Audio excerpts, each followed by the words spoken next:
नमस्कार, day news में आप सभी तमाम दर्शकों का बहुत बहुत स्वागत है। मैं हूं आपके साथ अनामिका।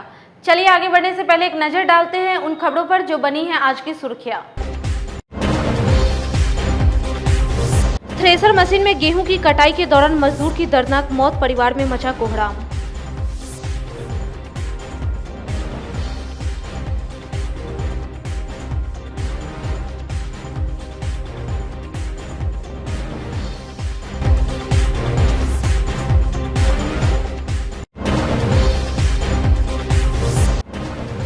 कुढ़नी में महिला मरीज की मौत पर जमकर हुआ बवाल, अस्पताल पर लगा लापरवाही का आरोप।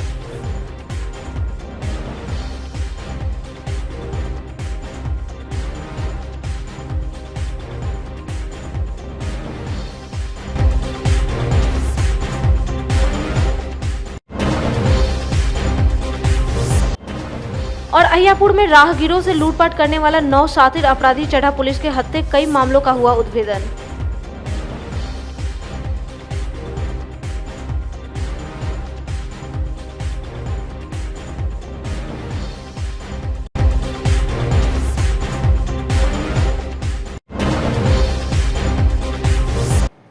ये थी सुर्खियां और अब खबरें विस्तार से।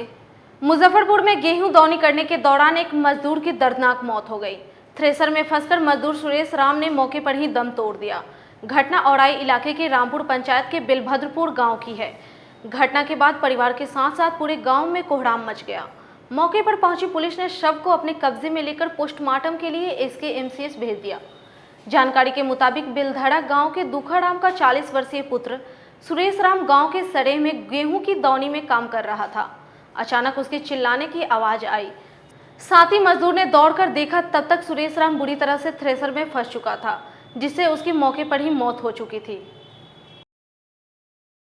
हम सवेरे यहाँ 8 बजे घर चौक पर से निकल चुके थे। रास्ते में जब गए काम करने के लिए खरका बसंत, जब खरका बसंत 9:30 बजे के नमसम पहुँचे तो ठेकेदार के मोबाइल से फ़ोन गया कि तुम्हारे भाई का हाथ कट गया है थ्रेसर में। लेकिन बल्कि हमको गुप्त रूप में बताया कि हाथ कट गया। जब वहाँ से आए तो यहाँ देखे कि भाई दोनों हाथ और गर्दन थ्रेसर के अंदर में जैसे आदमी को उठा के ठूस देता है दौनी करने के लिए, इस तरह ठूसा हुआ था। क्या मांग करते हैं सरकार से? हम सरकार से यही मांग करते हैं कि हम महादलित आदमी हैं, मजदूरी करते हैं। अब उनके पास 3, 4, 5 बच्चे हैं। उसको रहन सहन पोषण के लिए, उसको रहने सहने के लिए सरकार से ये मांग करते हैं कि जो उनकी सहायता पूरी की जाए। हमको सूचना मिली, हम तो काम पे थे, मजदूरी करने गए थे। एक बैग हमको पता हुआ जो आपका भाई 2 हत्या कट गया है थ्रेसर में। अब हम लोग गरीब हैं, मजदूर हैं, हम लोग बेरोजगार आदमी हैं। दूसरे कमाते हैं तो खाते हैं, नहीं तो भूखा मरते हैं। हम लोग को इंसाफ चाहिए। आए तो क्या देखे यहाँ पर? यहाँ पर देखे मरा हुआ था। मामला है कि गेहूं का थ्रेसर गेहूं दमा रहा था, उसी में मजदूर लोग कुछ लगा रहे थे, जिसमें सुरेश राम पिता दुखाराम का जो है हाथ चला गया, पूरा गर्दन सहित चला गया, जिसका मृत्यु हो गई। आगे की कार्रवाई क्या हो रही है? आगे की कार्रवाई कर रहे हैं, इंक्वेस्ट बना दिए हैं, पोस्टमार्टम के लिए भेजा जा रहा है। थ्रेसर को अपने कब्जे में ले लिया गया? कब्जे में ले लिए हैं। परिजनों के द्वारा कोई लिखित शिकायत? कोई शिकायत अभी नहीं। शिकायत के अनुसार कार्रवाई की जाएगी। कुढ़नी के बलिया चौक स्थित आदर्श हॉस्पिटल में डिलीवरी के दौरान एक महिला की मौत के बाद परिजनों ने डॉक्टर पर लापरवाही का आरोप लगाते हुए जमकर हंगामा किया। हंगामा की सूचना के बाद मौके पर पहुंची कुढ़नी थाना की पुलिस ने मामला को शांत करवाया।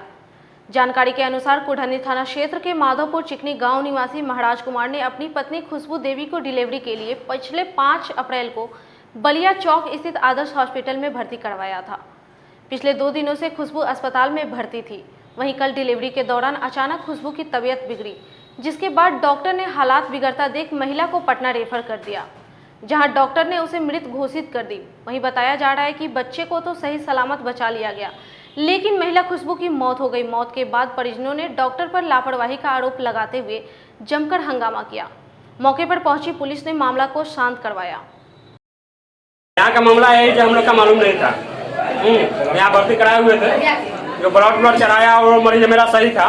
और उसके बाद मतलब सुबह में क्या हो गया जो मालूम हम लोग का फोन भी नहीं किया, चुप चोरी से मरीज को लेकर पटना में एडमिट करा दिए। यहाँ एडमिट कब कराए थे? यहाँ एडमिट हो गया मतलब 5 तारीख को। 5 तारीख के बाद आपको कोई सूचना नहीं किया डॉक्टर? कोई सूचना नहीं किया, हम लोग का फोन भी मालूम नहीं हुआ। यहाँ से जब रेफर किया गया था तो आपको सूचना किया गया था? नहीं, कोई सूचना नहीं किया गया। हम लोग बाइक से वहाँ से आए, फिर भी हम लोग का पता नहीं दिया और चुप चोरी से लेकर चले गए। क्यों ऐसे क्यों घटना घटा? इसके बारे में कोई जानकारी आप लोग डॉक्टर हम साहब लोग का दिए? इसके बारे में कोई जानकारी नहीं है। वहाँ पर गए तो बोले जो डॉक्टर साहब से पूछे, वहाँ पर जाकर तो बोला कि जब वहाँ से बॉडी डेड बॉडी आया था। कितने बच्चे इस महिला के? 2 बच्चे हैं। 6 तारीख को 10 बजे हुआ है ऑपरेशन। 6 तारीख को 10 बजे ऑपरेशन हुआ है। हाँ, रात को। उसके बाद क्या क्या हुआ?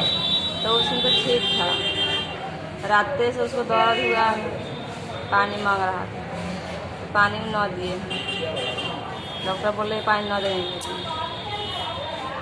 वही सुबह में खाना वाना 3 बजे रात को सुइया पड़ा, आज सुबह में पानी मांग रहा था तो डॉक्टर उसको फ़ोन करके पूछे हैं तो बोले हैं चाय और पानी देवे बिस्किट देने के लिए।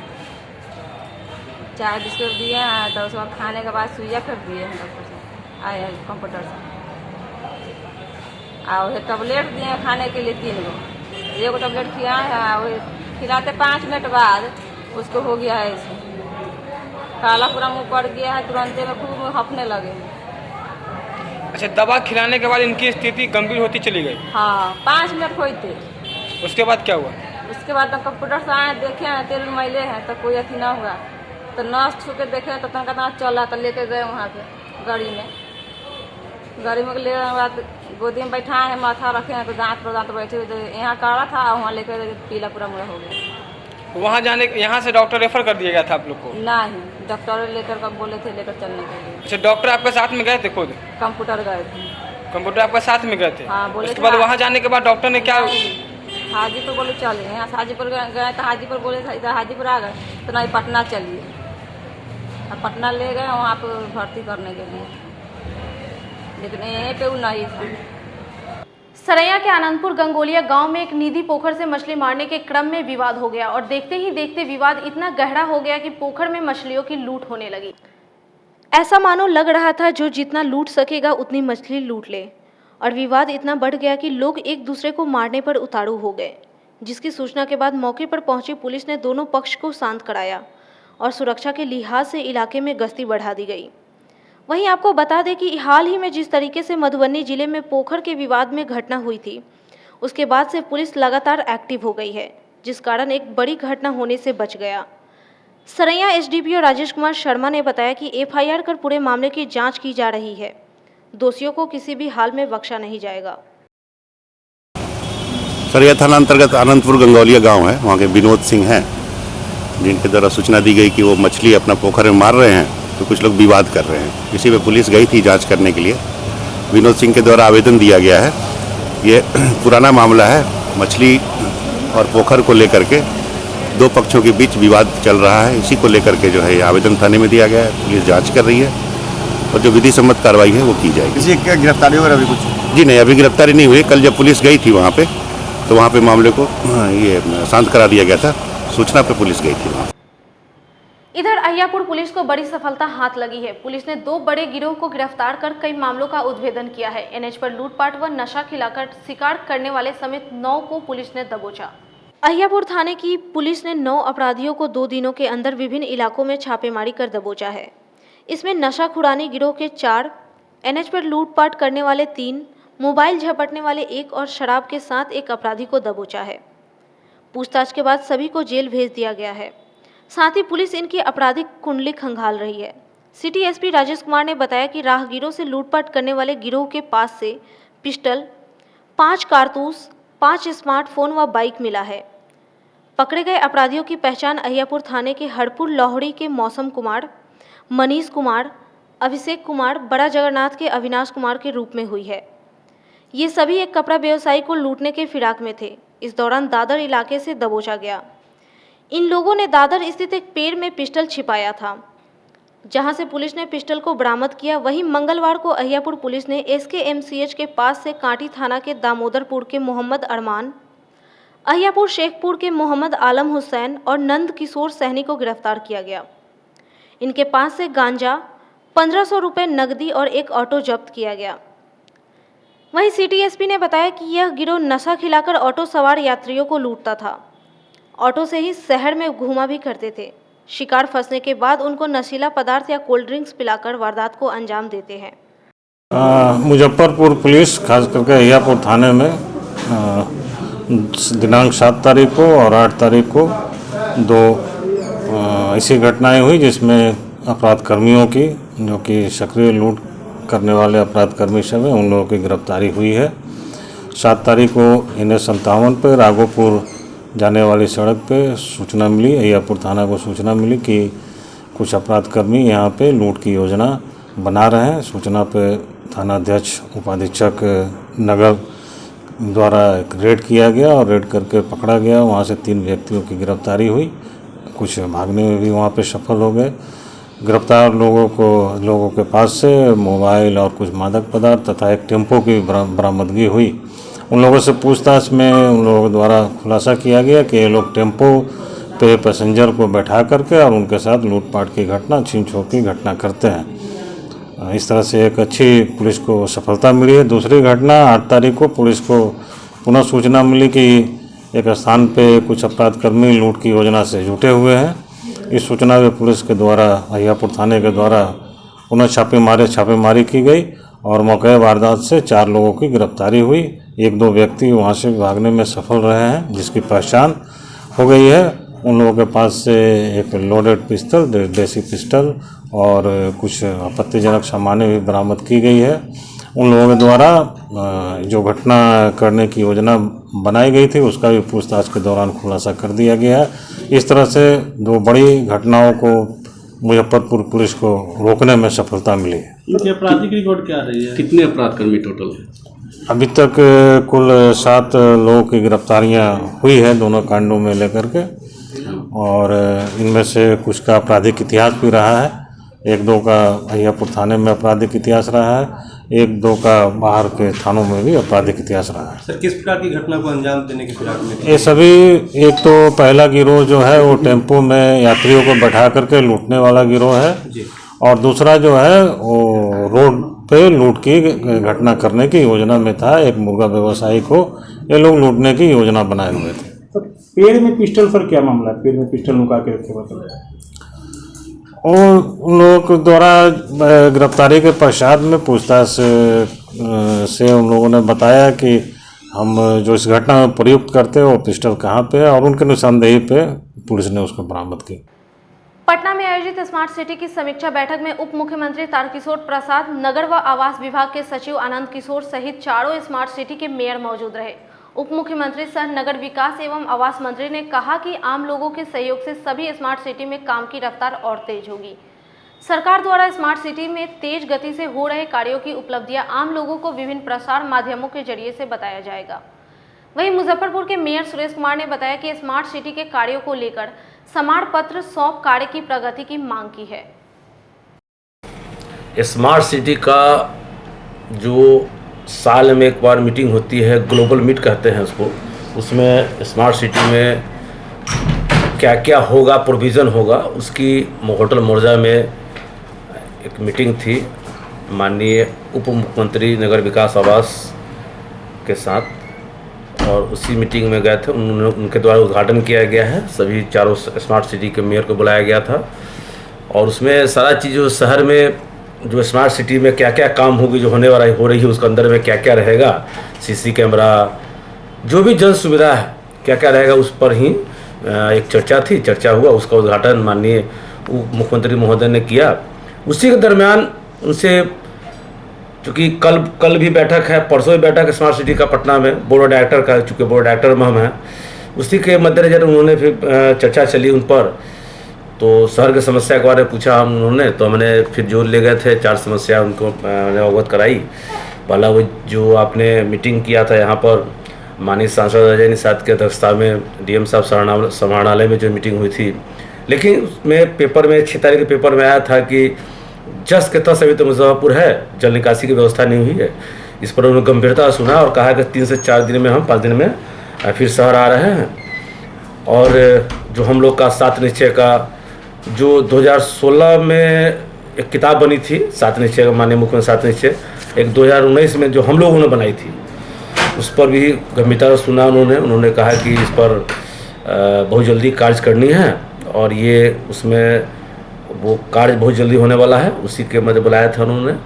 और तीसरी थी आपको ये जो अभी हम लोगों ने स्कीम लिया है हर घर नल का, उसका काम सुस्त है, थोड़ा सुस्त है, चूँकि अभी गर्मी आ ही गई, मान के चलिए सुस्त है।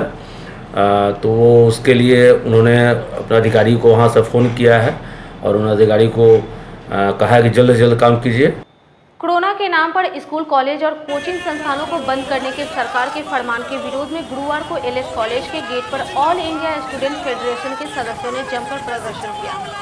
एआईएसएफ के जिला सचिव गरुण प्रियम ने बताया कि केंद्र और राज्य सरकार जनता में डर का माहौल बनाकर स्कूल कॉलेजों को बंद कर रही है, पर स्कूल कॉलेजों से ज़्यादा भीड़ तो चुनावी सभाओं में दिख रहा है, जहाँ कोरोना प्रोटोकॉल का पालन भी नहीं किया जाता है, जिसके विरोध में यह प्रदर्शन है।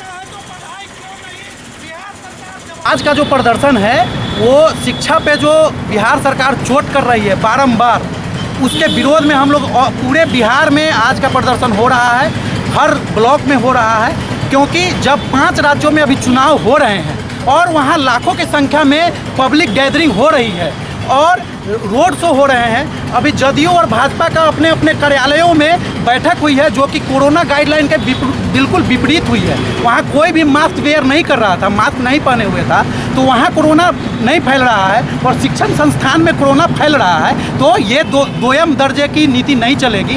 हम लोग इसी के खिलाफ में आज हम प्रदर्शन कर रहे हैं, मांग कर रहे हैं कि जल्द से जल्द हम लोगों की मांग को सुना जाए, नहीं तो 26 अप्रैल को जो कि बाबू वीर कुंवर सिंह की ये जयंती है, उस दिन हम लोग पूरे राज्यव्यापी आंदोलन करेंगे और वो आंदोलन उग्र होगा और उसका जवाबदेही बिहार सरकार को लेनी पड़ेगी अगर उसमें कुछ भी होता है। कंपनी बाग रोड में दुकानों को नो वेंडिंग जोन बनाए जाने के बाद बीते दिनों अतिक्रमण अभियान के तहत हटा दिया गया, जिसको लेकर जिला फुटपाथ दुकानदार संघ के द्वारा लगातार इसका विरोध किया जा रहा है। इसी क्रम में गुरुवार को जिलाधिकारी कार्यालय का घेराव कर विरोध प्रदर्शन किया। इस दौरान संघ के सदस्यों ने कहा कि जिला प्रशासन ने पहले बसाने का वादा किया था, लेकिन ऐसा नहीं किया गया और पेट पर लात मार दी गई। यह कहीं से भी उचित नहीं है। हम लोग गरीबी में जी रहे हैं और घर पर बाल बच्चों के साथ कुछ खाने के लिए भी नहीं बचा है। हमारे जितने भी कंपनी बाग के फुटपाथ के दुकानदार हैं वो जिलाधिकारी महोदय के सामने अपना रोजी रोटी के लिए ये मांग करने आए हैं कि अभियान में उनका जितना रोजी रोटी था बंद हो गया। उनके दुकानदार जितना दुकानदारी करते थे लगभग सबका बंद कर दिया गया, अभियान में हटा दिया गया। तो इनका अभी तक व्यवस्था नहीं हुआ, लोगों का रोजी रोटी नहीं चल रहा है, लोगों का घर चूल्हा चक्की बंद है, बाल बच्चे अभी जो निकले हैं रोड पर इनको सही से भरण पोषण नहीं हो पा रहा है। तो आखिर जिला महोदय जो बोले थे कि पहले हम बसाएंगे, तो बसाने में अभी तक कोई तरह का उपाय नहीं किया गया। लोगों का दुकानदार को दुकान बंद कर दिया गया। इसलिए हम लोग आए हैं कि हमारी दुकान को बिना व्यवस्था किए हुए जो हटाया गया है, पहले हमको व्यवस्था किया जाए तब हटाया जाए। और माननीय उच्च न्यायालय में एक जो केस चल रहा था हम लोगों का, उसका भी हम लोगों ने बात रखा कि सर ये जो हम लोग का केस चल रहा है उसमें ये आदेश आया, माननीय उच्च न्यायालय का आदेश है कि पहले लोगों को बसाया जाए, पहले रोजी रोटी का उपाय किया जाए तब हटाया जाए। इन्होंने कहा कि ठीक है पहले हम सभी दुकानदारों को व्यवस्था करेंगे तब हटाएंगे, लेकिन एकाएक बुलडोजर चला करके सभी भी गरीब दुकानदार को हटा करके इनके चूल्हा चौकी को बंद कर दिया गया। कोरोना के नए स्ट्रेन से जिले में एक और मौत का मामला सामने आया है। कोरोना से अब तक जिले में मृतकों की संख्या 104 हो गई है। वहीं कोरोना पॉजिटिव के अब तक 11,933 केस पाए गए। वहीं फिलहाल 344 केस एक्टिव है। सीतामढ़ी जिले की इलाजरत महिला की कोरोना से मौत की पुष्टि SKMCH के द्वारा की गई है। वहीं अब रेलवे स्टेशनों पर खासकर मुंबई से आने वाले यात्रियों को बगैर टेस्ट के प्रवेश नहीं दिया जाएगा। वहीं दूसरे राज्यों से आने वाले बस यात्रियों के लिए भी जल्द ही दिशा निर्देश जारी किया जाएगा। आज ही मुझको पता चला है, मैं उसके बारे में पता लगा रहा हूँ। और इसके पूर्व एक मौत हुई थी। अब इस मौत की पुष्टि स्वास्थ्य विभाग से, हालांकि मुझे मालूम हुआ है कि इसकी पुष्टि SKMCH के द्वारा की गई है। बावजूद इसके मैं पता लगाता हूँ तो कोरोना को लेकर के जिला प्रशासन की तरफ से सारी प्रशासनिक तैयारियां पूर्ण कर ली गई हैं, पूर्व से ही चल रही हैं और सारे पदाधिकारी अलर्ट मोड में काम कर रहे हैं। स्वास्थ्य विभाग और जिला प्रशासन समन्वय के साथ काम कर रहा है उस पर प्रभावी नियंत्रण को लेकर। उसके बारे में भी जल्द ही निर्णय ले लिया जाएगा, आज ही हो सकता है कि ले लिया जाए। महाराष्ट्र से आने वाले जो ट्रेन के बारे में है उसके बारे में भी कल डीएम सर ने एक चिट्ठी निकाला है जो आज मैं सर्कुलेट करूंगा, जिसमें संबंधित पदाधिकारियों को, रेलवे के अधिकारियों को के साथ 7 या 8 सदस्यीय टीम गठित की गई है और उनके माध्यम से रेलवे स्टेशन पर एहतियात बरतते हुए सारे कार्य किए जाएंगे। बस से आने वाले के बारे में जो निर्णय। जिलाधिकारी प्रणव कुमार की अध्यक्षता में जिला जल एवं स्वच्छता समिति की बैठक की गई। बैठक में सॉलिड लिक्विड वेस्ट मैनेजमेंट की समीक्षा की गई। बैठक के दौरान जिलाधिकारी ने निर्देश दिया कि शेष बचे सामुदायिक शौचालय का निर्माण अप्रैल के अंत तक करना सुनिश्चित किया जाए। उन्होंने यह भी कहा कि लोग को सामुदायिक शौचालय का उपयोग करने, उन्हें प्रोत्साहन किए जाने की भी जरूरत है ताकि इसका लाभ सभी को मिल सके। देखिए, जिला जल एवं स्वच्छता समिति की बैठक जिलाधिकारी की अध्यक्षता में उनके कार्यालय कक्ष में संपन्न हुई। इस बैठक में मुख्य रूप से जिले में शौचालय निर्माण की अद्यतन स्थिति की समीक्षा जिलाधिकारी के द्वारा की गई। विशेषकर वैसे लाभुक जिन्होंने शौचालय का निर्माण कर लिया है परंतु उनके भुगतान में प्रॉब्लम था, उसके लेकर के सख्त निर्देश पूर्व के बैठकों में दिए गए थे। आज स्पष्ट हुआ है कि 99% लाभुकों का राशि का बकाया का भुगतान कर दिया गया है। इसके अतिरिक्त जो प्रत्येक पंचायत में 2 के हिसाब से जो सामुदायिक शौचालय का निर्माण किया जाना था उसकी भी समीक्षा की गई। मैं आपको बता दूं कि समीक्षा के उपरांत ये स्पष्ट हुआ कि लगभग 400 सामुदायिक शौचालयों का निर्माण किया जा चुका है। 150 से ऊपर सामुदायिक शौचालय निर्माण का कार्य गति पर है। इसको लेकर के जिलाधिकारी ने निर्देश दिया है कि जो शेष बचे सामुदायिक शौचालय हैं उनके अप्रैल के लास्ट तक मतलब अनिवार्य रूप से, अचूक रूप से उसका निर्माण कार्य करना सुनिश्चित किया जाए।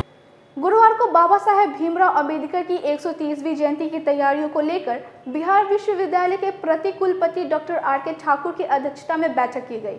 Doctor R K. ठाकुर ने बताया कि बिहार विश्वविद्यालय बाबा साहेब के नाम पर है और हर वर्ष उनकी जयंती बेहद धूमधाम से मनाई जाती रही है, परंतु इस वर्ष कोरोना प्रोटोकॉल के तहत बेहद शांतिपूर्ण तरीके से जयंती मनाने को लेकर बैठक की गई। आज की बैठक में अंबेडकर जयंती के उपलक्ष्य में क्या क्या तैयारी होनी है उसी की तैयारी में हम लोग जुड़े हुए हैं और हर वर्ष की भांति इस वर्ष भी हम लोग चाहते हैं कि जो प्रोग्राम हर साल होता हुआ आया है वो करने की कोशिश कर रहे हैं। हालांकि पिछले साल कोविड के कारण कुछ हो नहीं पाया था।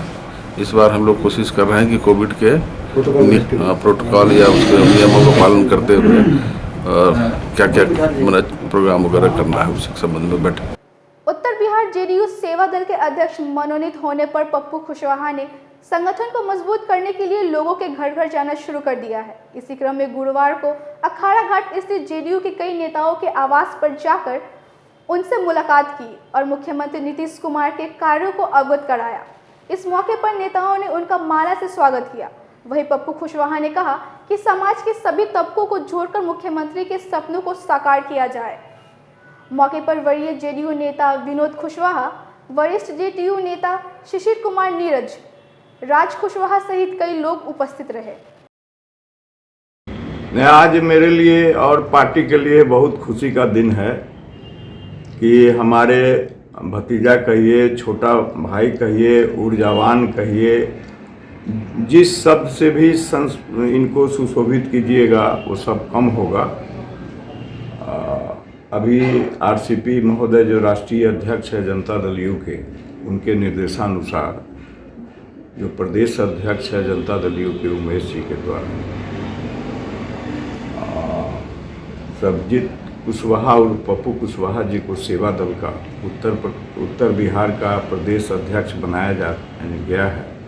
मैं समझता हूं कि ये उत्तर बिहार के लिए, जदयू के लिए यहाँ के सेवा दल से जुड़े सभी कार्यकर्ताओं के लिए आज बहुत ही शुभ दिन है और मुझे पूर्ण विश्वास है कि इनके नेतृत्व में माननीय मुख्यमंत्री श्री नीतीश कुमार के नेतृत्व में जो बिहार विकास की ओर लगातार बढ़ रहा है, उत्तर बिहार में सर्वजीत कुशवाहा जी के नेतृत्व में भी उत्तर बिहार लगातार आगे की ओर बढ़ेगा। मुझे ऐसा पूर्ण विश्वास है।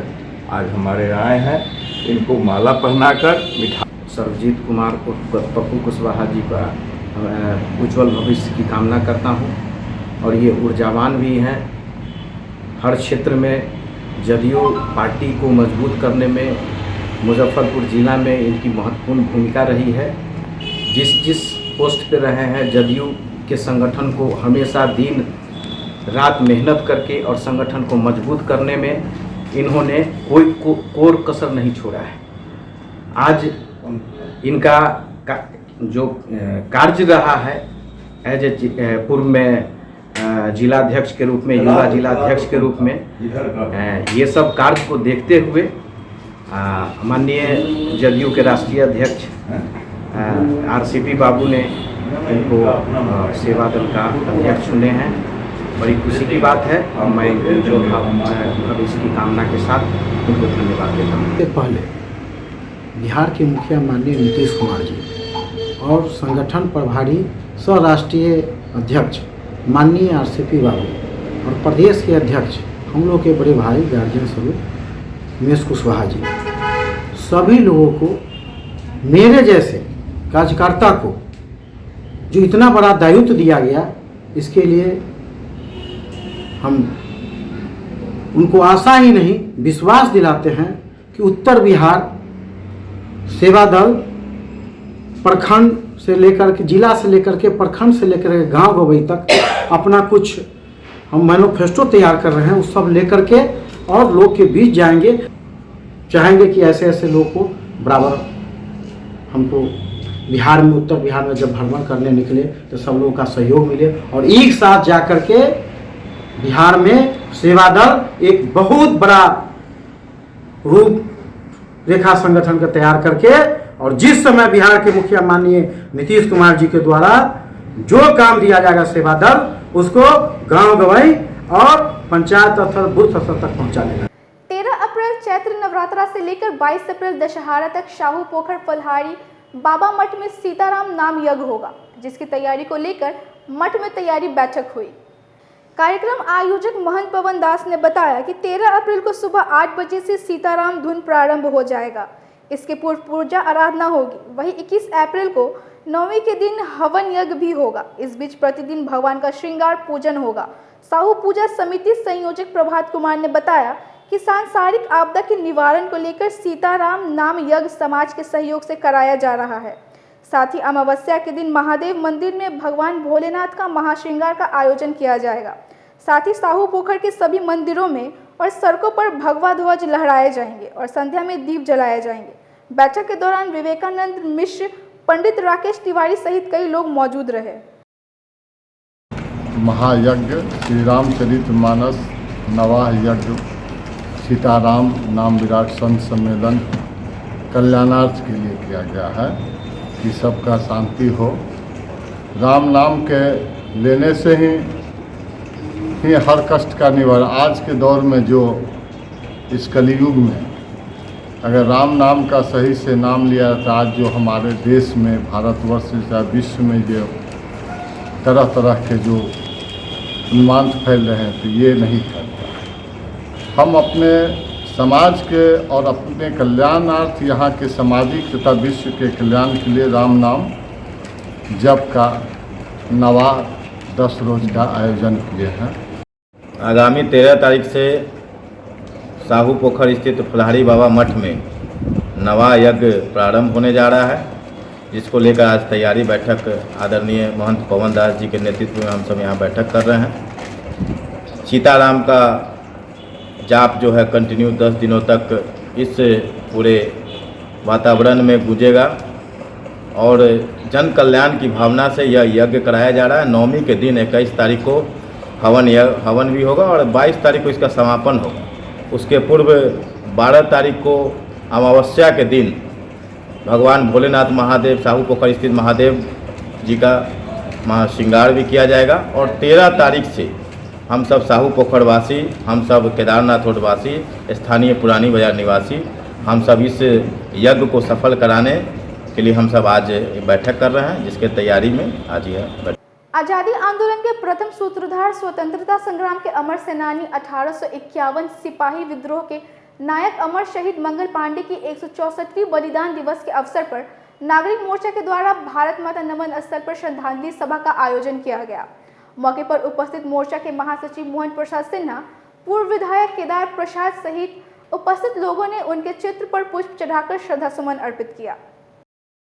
स्वतंत्रता संग्राम के प्रथम सूत्रधार, भारत के अमर सेनानी, अमर शहीद मंगल पांडे की आज 164वीं बलिदान दिवस है।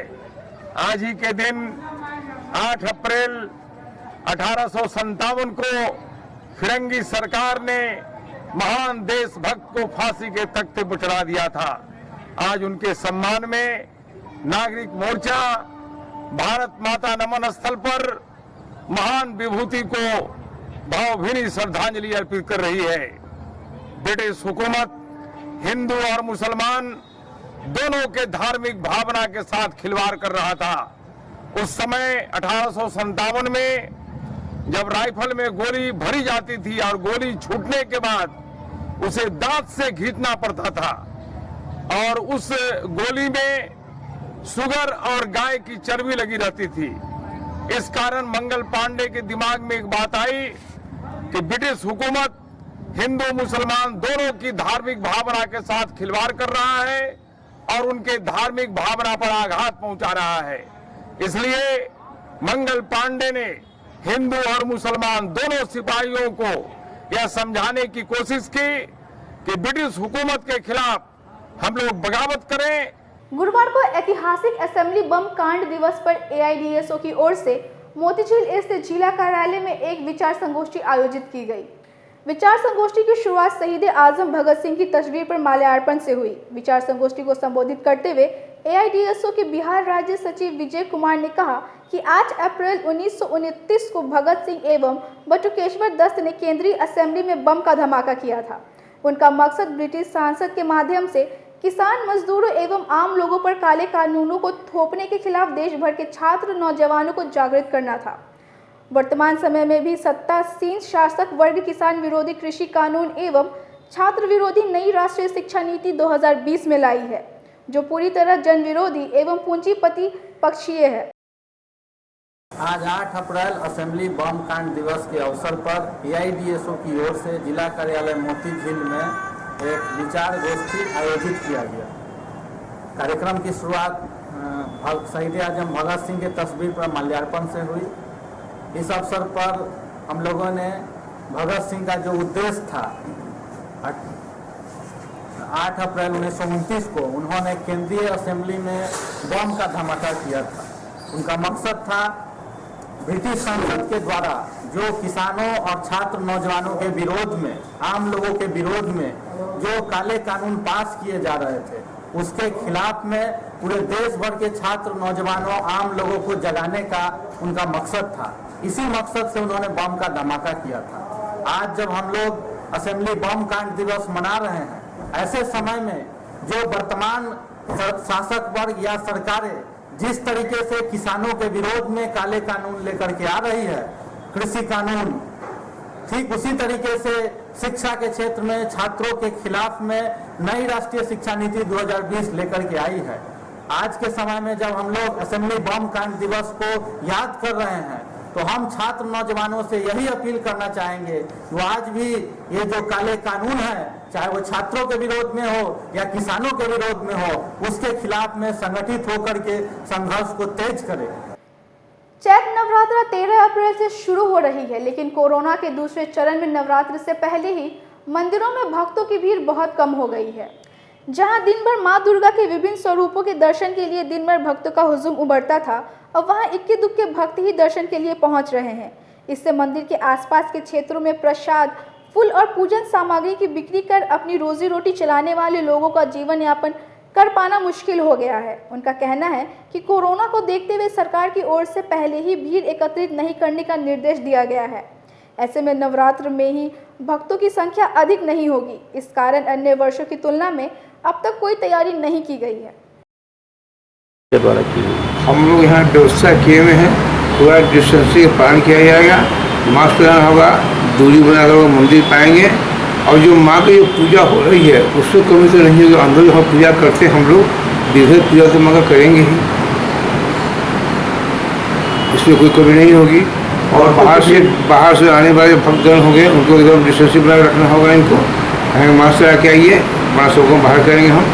हम लोगों से क्या अपील करेंगे जी? अपील क्या करेंगे लोगों से? अपील करेंगे भाई, कोरोना का समय है, आप लोग बचिए, सबके बचे, प्रेम से आइए अपना, लेकिन दूरी बना के आइए, माँ का दर्शन करें, घर जाए, विशेष समय नहीं दें यहाँ पर अपना। आज की खबरों में फिलहाल इतना ही। कल फिर मिलेंगे कुछ नए खबरों के साथ। तब तक के लिए हमारे डे न्यूज़ परिवार को दीजिए इजाजत। नमस्कार।